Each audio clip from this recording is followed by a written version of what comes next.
Intimate is January 1. The first. What can we expect from you for The the best rest of the the best. year? Only the best is good enough. We want to start right because we want the year to proceed right and want it to culminate in the right way.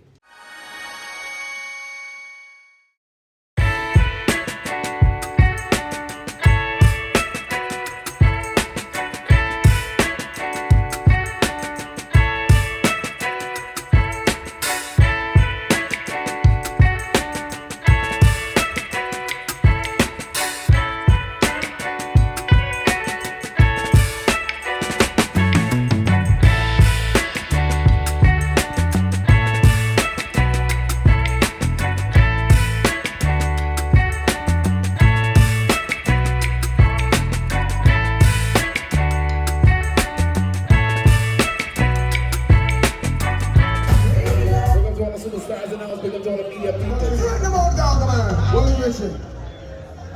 Respect. Thank you very much. Trial by fire. Unify this land of mine. They are counting on me, so I must take the lead. And who am I to question the grand design? When it's written, mountains we have climbed, all the hearts we defy. Through the test of times, my people are defined. Through the years we've grown, you already know.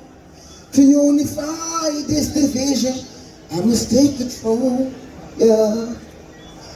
I call on you, my Father, oh, 'cause I'm gonna need your guidance, yeah.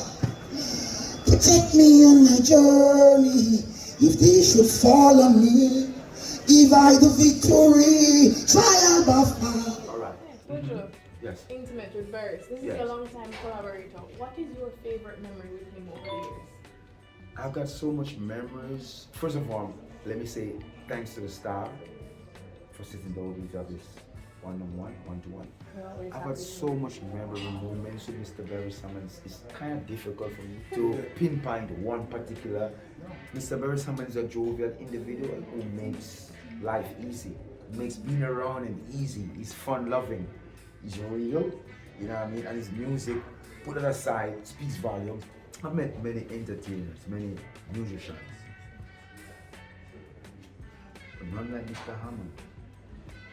None who I can say this man is like a Buju Banton in a more mature form, who thinks a certain way, who expresses himself musically a certain way, and who's also very musically inclined.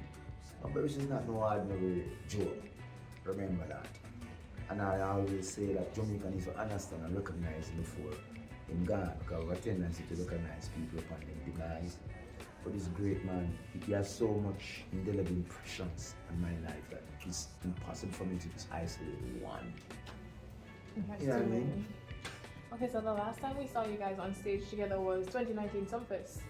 And we've seen you guys on stage together many times before that. What is going to set Intimate apart? We're trying to make a concert that is intricately produced, that one can feel that essence and that spirit of togetherness. Because it's not about us, because it's never been about us. We're mere vessels that transport a message to the masses. So I don't want it to be about me. Yes, you're coming to hear the message, but the message is coming through I and I, soul and spirit, just like Virgin Beres. So it's not about my physical. You have vessels, sorry, for a word, for a message, you know what I mean? For togetherness, because truth be told, when last have we had some nice time? I need some. What do you think? So it doesn't matter, to me it doesn't matter what if Beres coming and crinkling, if him come in a water boot, what you want to expect. I don't expect him to come and act crazy, and I don't expect Iman to come and be unlike myself. I expect to come and have a grand time, a great time, to be, you know what I mean? Just happy. Okay. So there are also a lot of other artists on the lineup, such as Mitch and Marcellus. What was the process behind selecting those artists? The process was one that requires a night of serenity, a night of tranquility and as of music to uplift and educate yet stimulate. We haven't had love being preached in our ears in a long time. We have an abundance of death and destruction and mayhem. So we try to put mashup if it's lost, Buju Banton, Beres Hammond, Mitch. People who can bring a different purview because our music was not based primarily on death and destruction. It's a music that helped to galvanize harmony in my people, to help them to realize that adult suffrage was real, to help them to realize that internationally as a child was something I had to contend with in the late 70s, and to help them to realize that the disparity between the class systems that exist at the time need to be eroded and somehow displaced, and the music is our vehicle. So we cannot this time forget where we're coming from because we want to be up. This music free South Africa. This music liberate Nelson Mandela.